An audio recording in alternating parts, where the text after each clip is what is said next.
piensen la salud mental, digamos, desde el punto de vista médico, que no es el único paradigma, ¿eh? El paradigma biológico, el modelo biológico con el que se ve la salud mental, no es el único modelo. Habíamos hablado de que existe el modelo psicoanalítico, el cognitivo-conductual.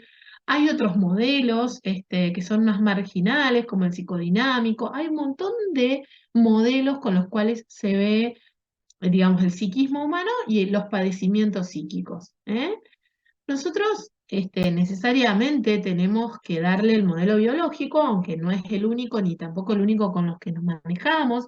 Yo les dije que yo me formo en psicoanálisis y bueno, cada profesional dentro del área de la salud mental tiene su orientación, ¿sí? Pero este, mm, me parecía interesante poder aclararles que existen diversos modelos y que hemos convenido, digamos, en dar el modelo biológico atendiendo a las necesidades de la carrera y también a que, como ustedes saben, si bien el DSM, que es el Manual de Diagnóstico y Estadístico de Enfermedades Mentales, que es como una especie de manual clasificatorio, tiene un lenguaje internacional, es internacionalmente conocido, eh, es una, más allá de que tenga muchas críticas, tiene ese reconocimiento internacional. Entonces, este, mm, es importante que nos manejemos con esas clasificaciones, a pesar de que no estemos del todo de acuerdo. ¿Por qué no estamos de acuerdo? Porque el SM es un sistema categorial. Y eso implica que dentro de la categoría entran todas las personas que tienen esos síntomas. Son determinada cantidad de síntomas en un tiempo determinado. Le agrega la variable temporal y entonces allí define toda la psicopatología de la salud mental, en diferentes trastornos, que ahora lo vamos a ver. Espérenme que se lo voy a mostrar acá. Algo creo que habíamos visto en relación a esto. Fíjense el DSM-5, que es el último. Yo les dije que era muy controvertido porque había demasiados consensos en relación a expertos y no había tanta evidencia de alto grado para la redefinición de ciertos trastornos. Bueno, el DSM tiene criterios diagnósticos y utiliza los códigos de la CIE-10 para esos criterios diagnósticos. Entonces, los tenemos agrupados en capítulos, ¿no? Enfermedades del desarrollo, lamentablemente utiliza el nombre de trastornos. Sería psicosis, el espectro de la esquizofrenia y otros trastornos psicóticos, el trastorno bipolar y trastornos relacionados. Fíjense que antes dentro de los trastornos del estado de ánimo existía el bipolar, la depresión, después había otro apartado de trastornos de ansiedad. El trastorno obsesivo compulsivo estaba dentro de los trastornos de ansiedad y también dentro de los trastornos de la personalidad. Bueno, y así tienen toda la lista de diagnósticos, de grupos diagnósticos. Después, cuando ustedes van al inicio del DSM, fíjense esto porque es muy interesante, porque por ahí lo tienen que manejar en atención primaria. ¿Cómo hacemos para codificar, no? Si yo quiero, si estoy haciendo un estudio de investigación, estoy presentando un caso, estoy queriendo enviar un informe a un colega, tengo que codificar esa patología con las CIE-10. Entonces, fíjense cómo hay una especie de breviario en un inicio donde están todos los códigos con las patologías. Entonces, dentro de los trastornos del desarrollo están las discapacidades intelectuales, que vendría a ser el viejo retraso mental, con sus diferentes grados, y así la mayoría de las patologías. Fíjense cuando llegamos a ansiedad, que es lo que vamos a ver hoy, por ejemplo. Em, Se utilizan que decíamos, F41, que es el trastorno de pánico, o F41.1, que es el trastorno de ansiedad generalizada, son los más usados, ¿eh? Generalmente es alfanumérico, y entonces allí está el código que vamos a utilizar. El punto generalmente tiene que ver con el origen de la patología, pero todos sabemos que si hablamos de un F41 o un F40, estamos hablando de un trastorno de ansiedad. Lo mismo que si decimos F32, vamos a pensar en trastornos depresivos, si decimos F60, vamos a pensar en trastornos de la personalidad, etc. Es una manera también de tener un lenguaje codificado. Y fíjense, si vamos después a los capítulos, bueno, aquí están todo el breviario de los códigos, pero más adelante empiezan el desarrollo de los capítulos. Entonces, dentro de cada capítulo nos vamos a encontrar en las diferentes secciones. Bueno, está todo el DSM acá, pero en las diferentes secciones nos vamos a encontrar con el desarrollo, ¿no? De cada una de las patologías. Entonces, de trastornos de ansiedad va a dar la definición de ansiedad, va a hacer algún comentario en relación a eso y va a pasar a los criterios diagnósticos para poder diagnosticar ese cuadro, que son los que vamos a ver ahora en las placas. Había alguien que estaba esperando y vamos a compartir entonces el PowerPoint. ¿Alguna duda sobre esto que dije?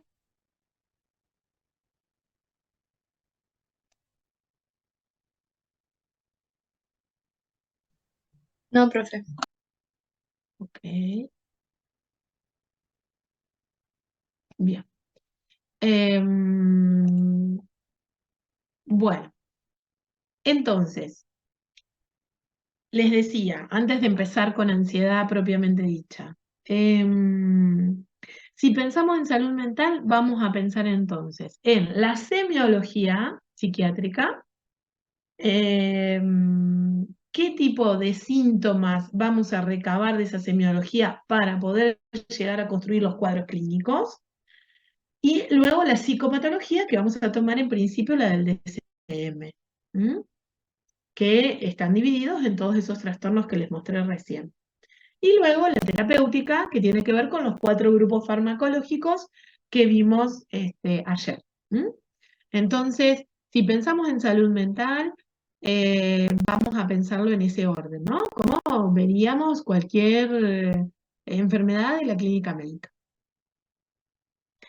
Ahora, si vamos al tema de ansiedad, propiamente dicho, para poder hablar de ansiedad, y esto es muy importante que lo tengan en cuenta a la hora de rendir el examen, si yo voy a hablar de trastornos de ansiedad, mínimamente tengo que dar una definición de ansiedad, y no puedo decir la ansiedad es sentir ansiedad.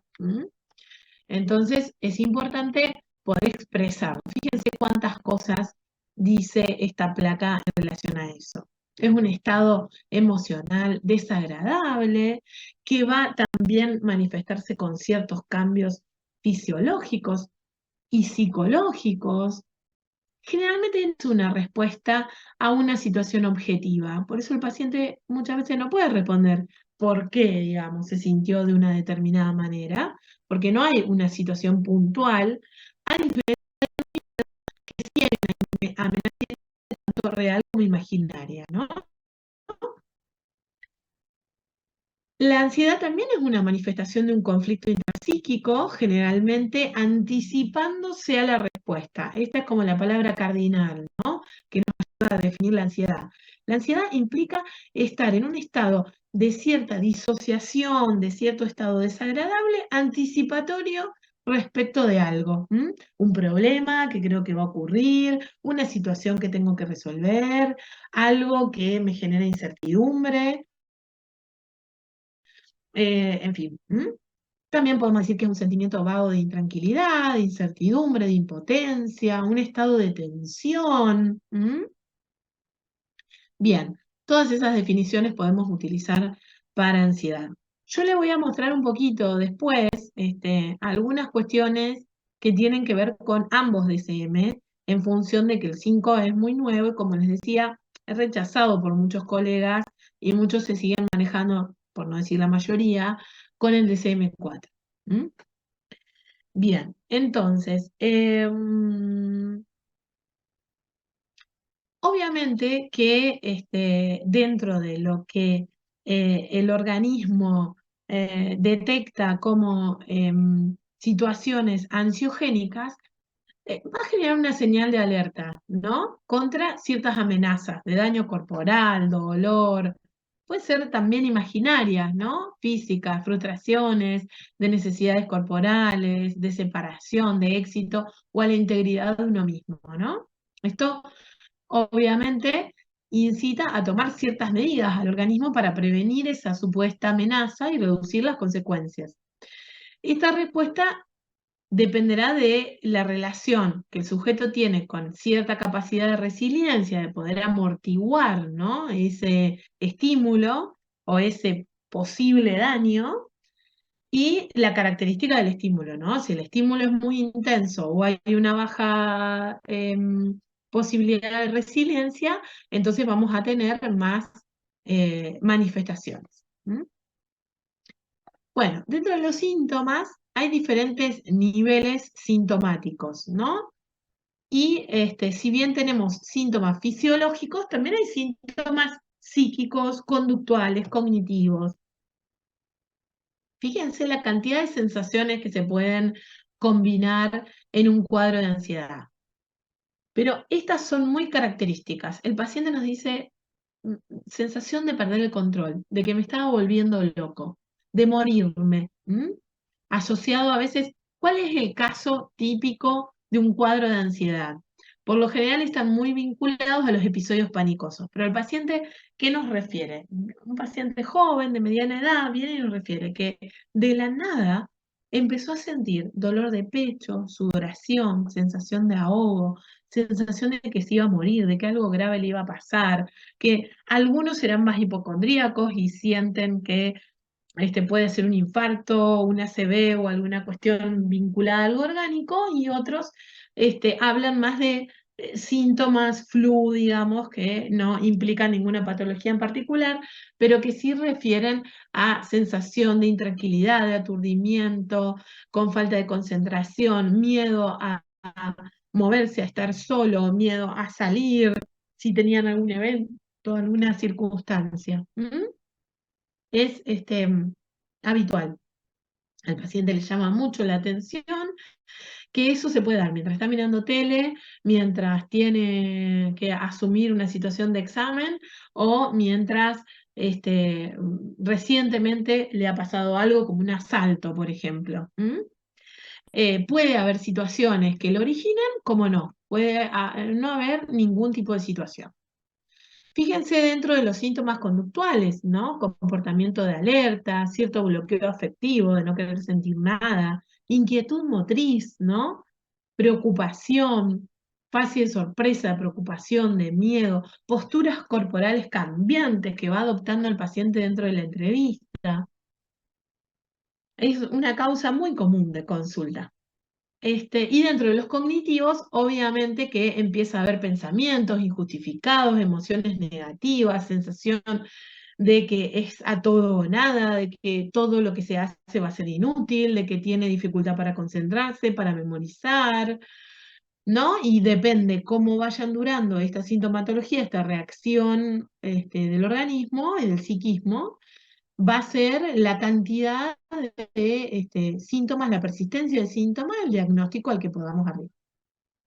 Además de esos síntomas psicológicos, cognitivos, conductuales, también hay síntomas somáticos que yo les decía acompañan una consulta frecuente. Yo no los veo ni veo tampoco el chat, así que si quieren preguntarme algo, por favor me dicen. Entonces, me interrumpen. Dentro de esos síntomas somáticos, generalmente está dividido por aparatos para acordarnos mejor, pero yo les decía, palpitaciones, dolor de pecho, taquicardia, falta de aire, sensación de ahogo, sofocación, temblores, parestesias, palidez o enrojecimiento, cefalea, sequedad de boca, náusea, molestia abdominal, eh, aumento de la frecuencia urinaria, son algunos de los síntomas somáticos que acompañan. ¿Mm? Obviamente que hay diferentes niveles de ansiedad y que nosotros de alguna manera tenemos que cuantificarla según lo que nos propone el DSM. Para eso hay una escala que es muy usada por los psiquiatras, que es la escala de Hamilton, que la pueden encontrar ahí o en cualquier dirección de internet. La escala de Hamilton por lo general es para depresión, pero existe una adaptada para ansiedad, que es la más usada. Hay un montón de otras escalas de ansiedad donde podemos medir esa intensidad, ¿no? A través de preguntas y de puntajes que le hacemos al paciente. Es bastante jodido eso. Van a ver que tienen ciertos prejuicios, ¿no? De qué es la ansiedad y qué no es. Es como que le ponen un punto de corte definitivo. Pero bueno, nos ayuda mucho a la hora de dar respuestas a esos pacientes donde los síntomas empiezan a perjudicar su vida cotidiana.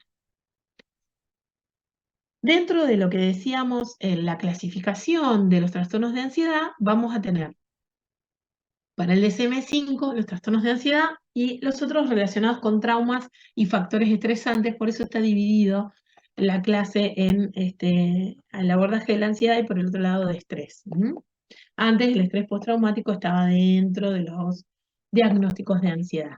Yo les propongo que se manejen con el DSM-4. Ustedes manéjense con el que quieran.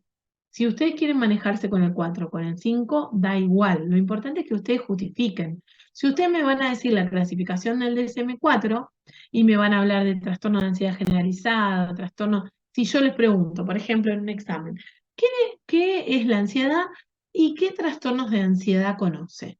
¿Mm? Ustedes me dicen trastorno de ansiedad generalizada, trastorno de pánico, trastornos fóbicos, obsesivo compulsivo y estrés postraumático, según el DSM-4. ¿Mm? Está perfecto. No va a ser la misma clasificación que la del 5, pero está bien porque está justificado con el DSM. ¿Eh? La cosa es que no me mezclen las clasificaciones. Eligen una o la otra.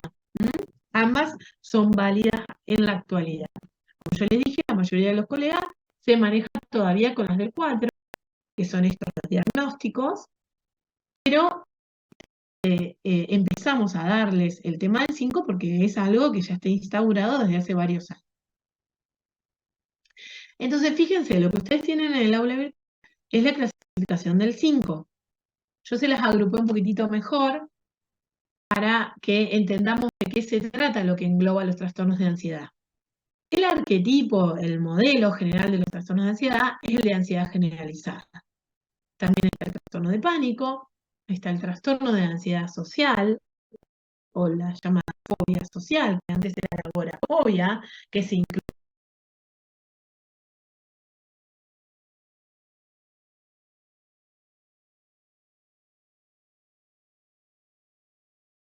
o no entra.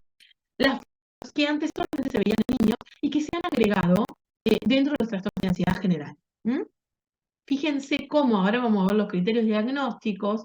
El DSM-5 de alguna manera, decimos nosotros, va patologizando la vida cotidiana, porque la sensación de ansiedad por separación puede surgir ante la separación de los padres o ante tener que desprenderse de alguna situación que sea importante emocionalmente para el sujeto.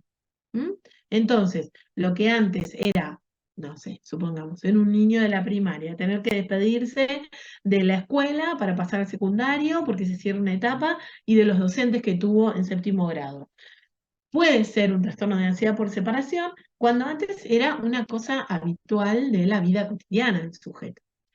Obviamente que ustedes van a ver el punto de corte que tiene el DSM, que es cuando eso genera un malestar clínicamente significativo. ¿Mm? Cuando cualquier trastorno genera un malestar clínicamente significativo y afecta la vida cotidiana, entonces en ese caso nos vamos a encontrar con un diagnóstico establecido. ¿Mm? Ahí es donde empezamos a pensar en un trastorno o en una patología. Y luego está el inducido por sustancias y el debido a enfermedad médica, que yo les diría son dos categorías que existen en todos los grupos diagnósticos, los del estado de ánimo, los de la personalidad, los de psicosis, etc. ¿Mm? Bien, si vamos al modelo de trastorno de ansiedad generalizada, que dijimos era el fundamental dentro de los trastornos de ansiedad, y están los dos DSM, el 4 y el 5. Prevalencia puede llegar hasta el 10%. Recuerden que con la pandemia todos los trastornos aumentaron, incluido el de ansiedad. Hay factores, obviamente, en relación al temperamento que se adquiere, ¿no? A través de la educación. Son cuestiones ambientales también las que ejercen su acción. Si hay cierto perfil ansioso dentro de lo familiar, es muy común que también lo tenga la persona. Tiene siempre comorbilidades o puede ser comórbido de otras patologías. ¿Y qué vamos a encontrar en la clínica, no? La presencia de ansiedad o preocupación excesivas, podríamos decir, ese estado de desasosiego, ese estado de malestar intrapsíquico, ese estado de tensión, ese estado de estarse ante la incertidumbre de las cosas, por diferentes sucesos o actividades durante la mayoría de los días.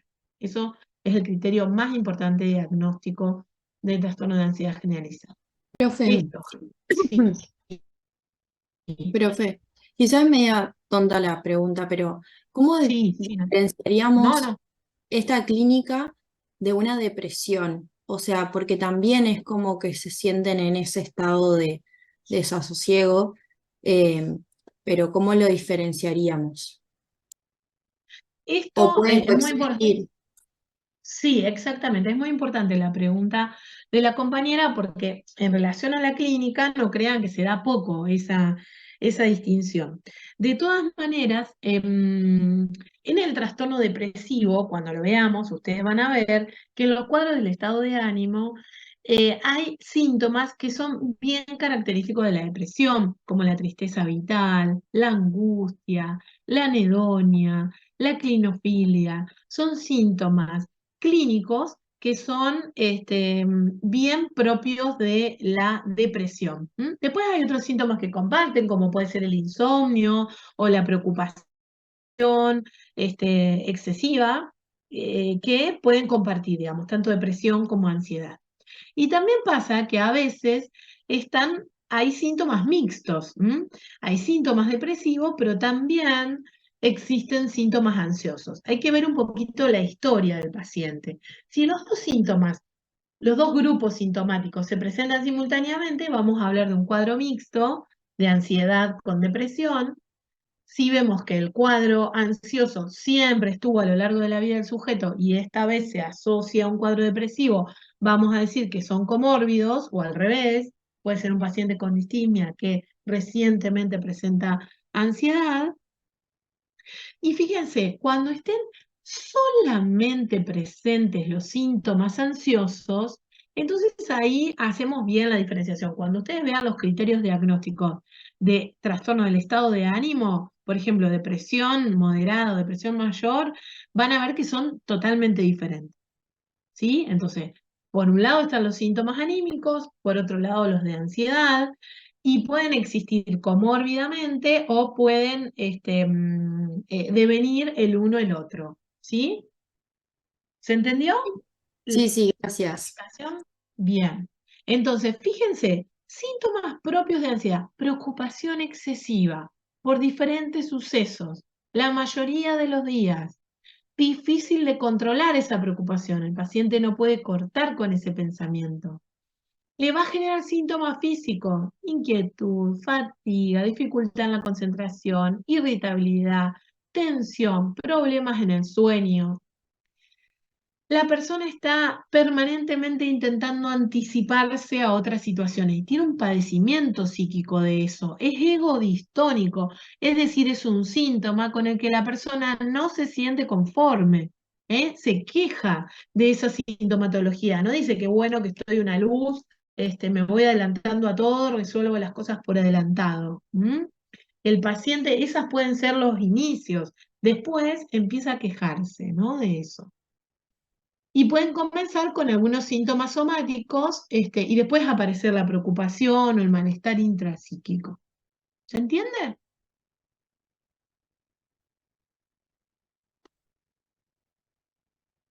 ¿Mazo? Sí, profe. Bueno, cualquier duda que tenga, se vuelven a los criterios dentro del DCM. Los buscan ahí. Otro episodio muy frecuente de ver, que frecuentemente se presenta episódico, pero cuando ya hay varios episodios, entonces hablamos de un trastorno de pánico.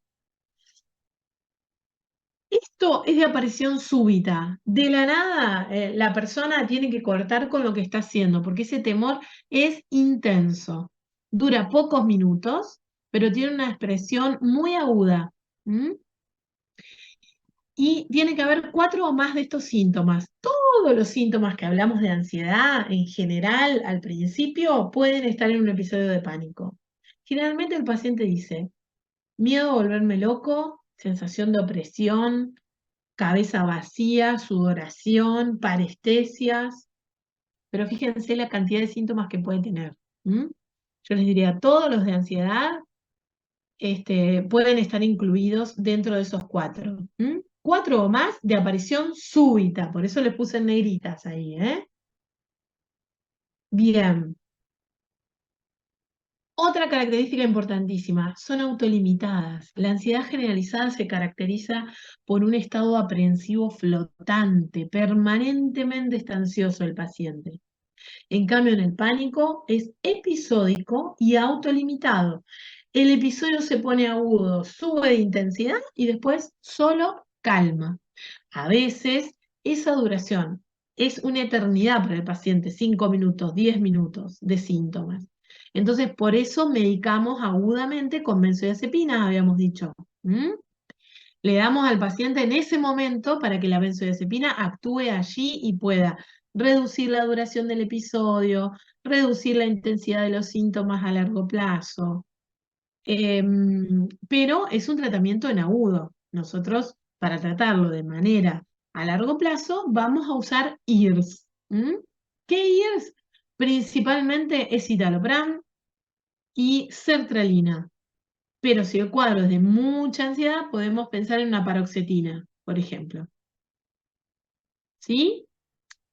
Y el tratamiento va a ser prolongado, un año y medio. ¿Mm? Profe, una pregunta. Sí.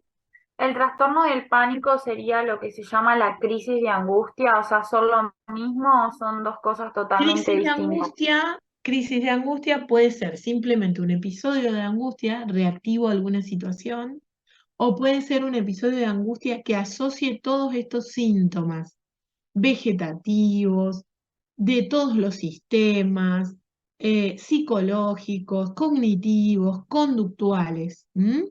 Esa es la diferencia básicamente con la crisis de angustia. La crisis de angustia puede ser similar a un episodio de pánico o puede solamente tener una situación de angustia psíquica. ¿Eh? Pero también tiene una confluencia con el episodio de pánico.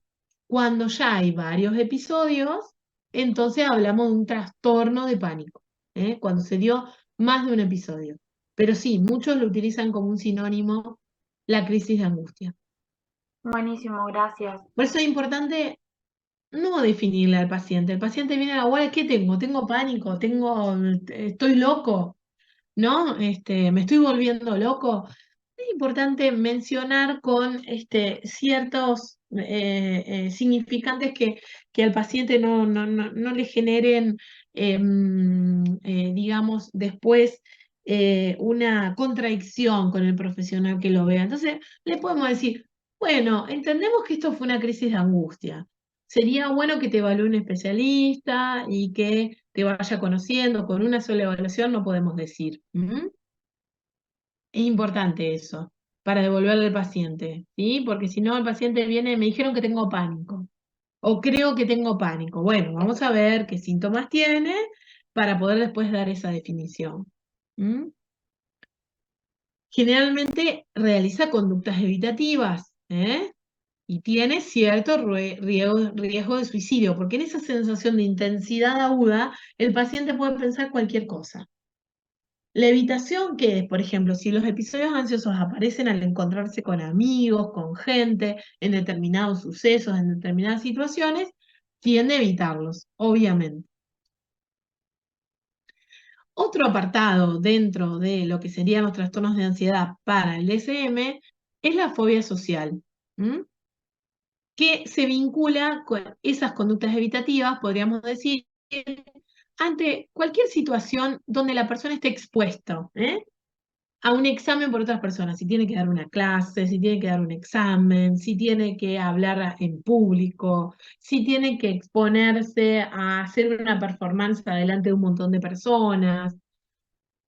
Puede aparecer también sin ser el protagonista, o sea, tener que participar de una manifestación, por ejemplo.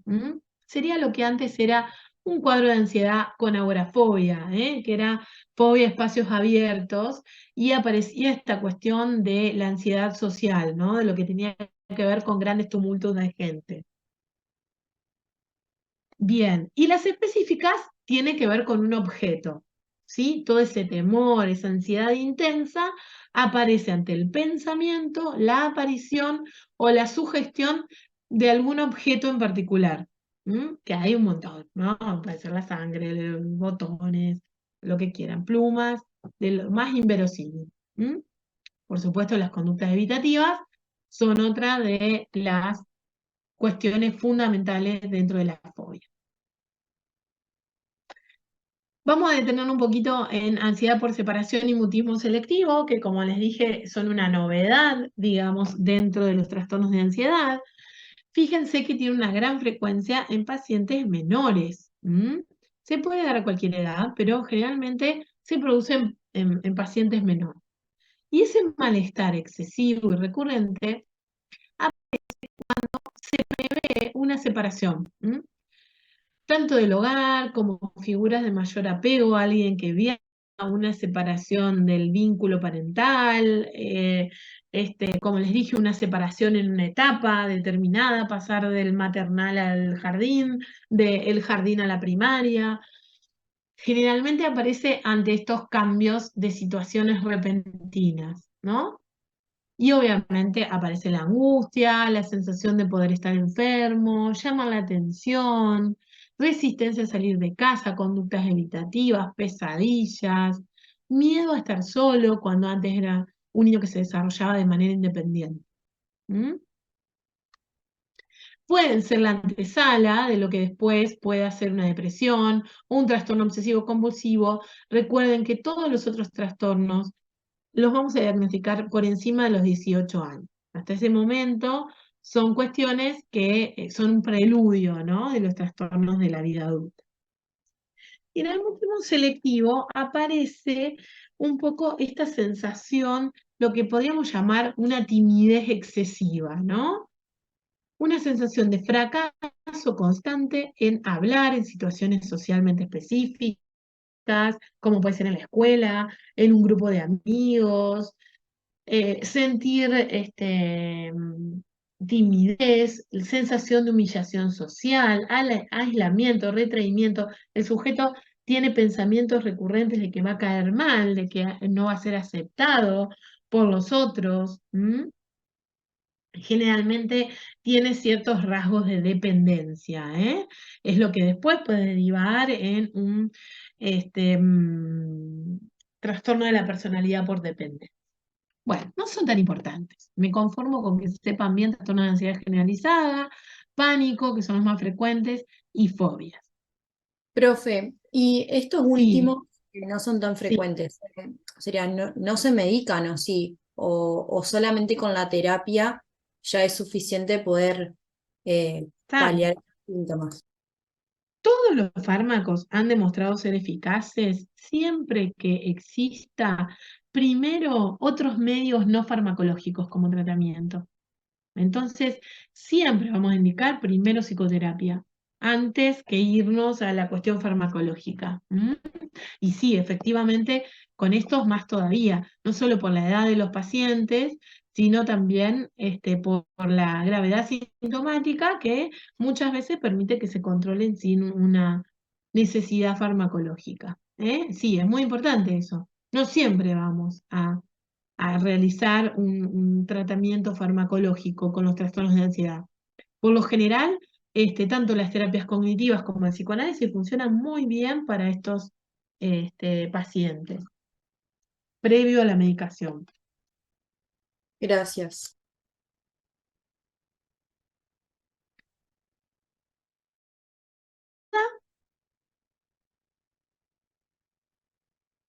Ok. Como les decía, dos categorías residuales, pero que también tenemos que tenerlo en cuenta en los antecedentes, sobre todo. A veces el paciente viene con un cuadro de ansiedad generalizado establecido. Tenemos que siempre descartar dos cuestiones: factores biológicos que puedan estar determinando ese cuadro y factores de abuso de sustancias. Fíjense todas las sustancias que pueden producir un cuadro de ansiedad, ¿sí? Entonces, ¿qué tenemos en este caso? Y bueno, el antecedente del uso de sustancias. Siempre sospechamos primero que está vinculado con la sustancia. En la medida que podamos suspender y tratar ese abuso de sustancia, lo vamos a hacer. Benzodiazepinas, qué paradoja, dice usted, ¿cómo? ¿Pueden producir trastorno de ansiedad? Sí, las benzodiazepinas pueden producir efectos paradojales, generalmente lo hacen con pacientes ancianos, pero pueden darse en todo momento, ¿no? A toda edad. Y por último, habíamos dicho los debido a enfermedad médica, que de alguna manera, fíjense la cantidad de cuadros endocrinos, sobre todo, siempre investigamos cuestiones endocrinas, sobre todo hormonas tiroides, pero también el feocromocitoma, o el Cushing, enfermedades cardiovasculares se asocian mucho con estos cuadros. Generalmente el temperamento ansioso tiende también a tener un padecimiento cardíaco y viceversa. Puede estar relacionado a enfermedades respiratorias o metabólicas y neurológicas, por supuesto. Encefalitis, sobre todo, muchas veces debutan con un cuadro de ansiedad, incluso depresión o alteraciones de conducta, hasta cuadros psicóticos. Obviamente que el factor decisivo allí va a ser la enfermedad médica, ¿no? Por eso, para hacer los otros diagnósticos van a ver que uno de los criterios que fija el DSM es descartar enfermedad médica o consumo de sustancias. Bien. Primero, evaluar si al paciente lo podemos manejar de manera ambulatoria dentro de lo que sería un consultorio de medicina general. Pensar en medidas no farmacológicas, como dijimos recién. Cuidado con la polimedicación. Pacientes polimedicados tenemos más precaución para dar tratamiento.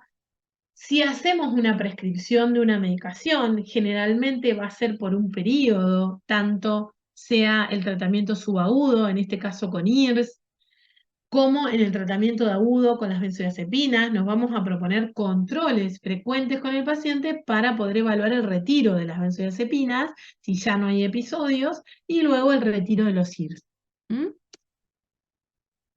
Ok. Bueno, hasta aquí los trastornos de ansiedad, que les diría es lo más frecuente de la clínica junto con los de estado de ánimo.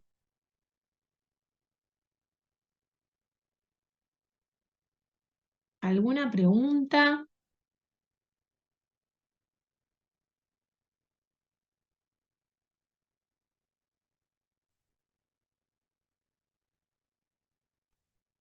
Vamos a ver un poquito entonces.